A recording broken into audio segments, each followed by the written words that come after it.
But it seems to me this is sort of an example of the strategy they've decided to use as a media strategy to deal with the reporting and the findings of that reporting. And I think the problem they've got is that obviously it's a law and order party, that they stand on issues of being less lenient on crime, cracking down on crime, and all those kind of things. So what they're effectively doing is looking at the police and saying, these guys aren't independent. These guys, are engaged in a stitch up, and how that lands is it's not clear that will necessarily be as effective as they might hope. But let's now turn our attention to Reform UK. They are telling their councillors to say that a police investigation into party donations is a smear and a hit job. Leaked documents show the party instructing its thousands of local representatives to claim that the inquiry into donations made by the mother of George Cotrol is an establishment stitch-up. Well, let's now speak with George Greenwood. George is investigations reporter for The Times. George, thanks very much for joining us. Good afternoon. So why is Reform telling its members to deflect from these reports and this investigation into party donations? What's going on? Well, it seems the party's strategy to handle the issues that some of our reporting has raised is to shoot the messenger, as it will, and describe these things as a stitch-up rather than addressing the underlying issues. It's a political strategy, it appears. They're obviously able to do that. That's their choice.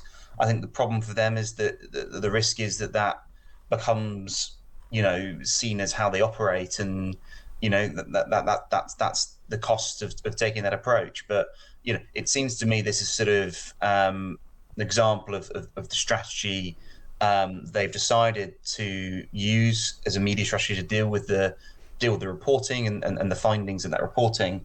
And I think the problem they've got is that obviously it's a law and order party, that they stand on issues of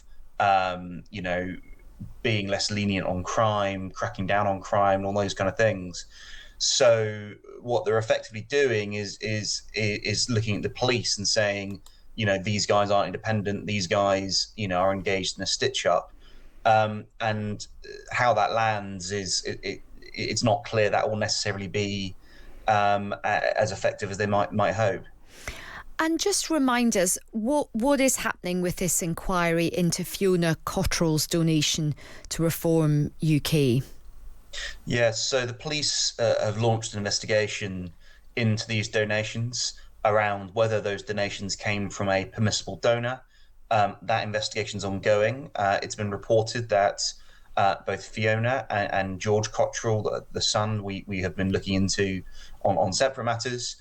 They've both been interviewed under caution, and the police investigation will carry on. But you can get a very nasty fine if it's found that you have been making donations that are in a non-permitted way, and it can lead you up to jail time. So the police are currently investigating whether there were any breaches of electoral law in those donations.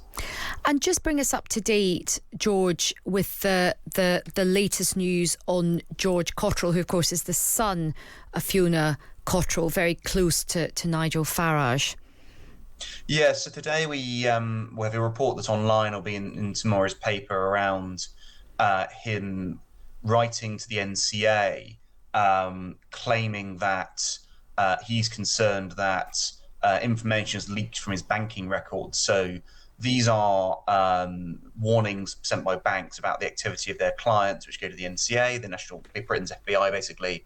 And he's raised concerns that information from those are making their way to journalists. Now, the problem he's got with his letter is he writes that, by way of a sort of reach to authority, that he's a member of RUSI. It's a very prestigious defence think tank, and it's a group that's got a very, very highly placed financial investigations team. So it appeared to be that he cited his membership of that in the letter as clout. The problem he's got is that, according to them, he's not a member. He may previously been a member, but on the record, RUSI has said that George Cotrol's not a member. So it's quite odd for one to write your membership, to cite your membership of this prestigious organisation in your writing to one of the top police authorities in the country, and that just not be the case. His lawyers claim he is a member, but again, Roosie say he's not. So it was, it creates a situation where why would you claim you're a member if you're not? It's it's a bit odd.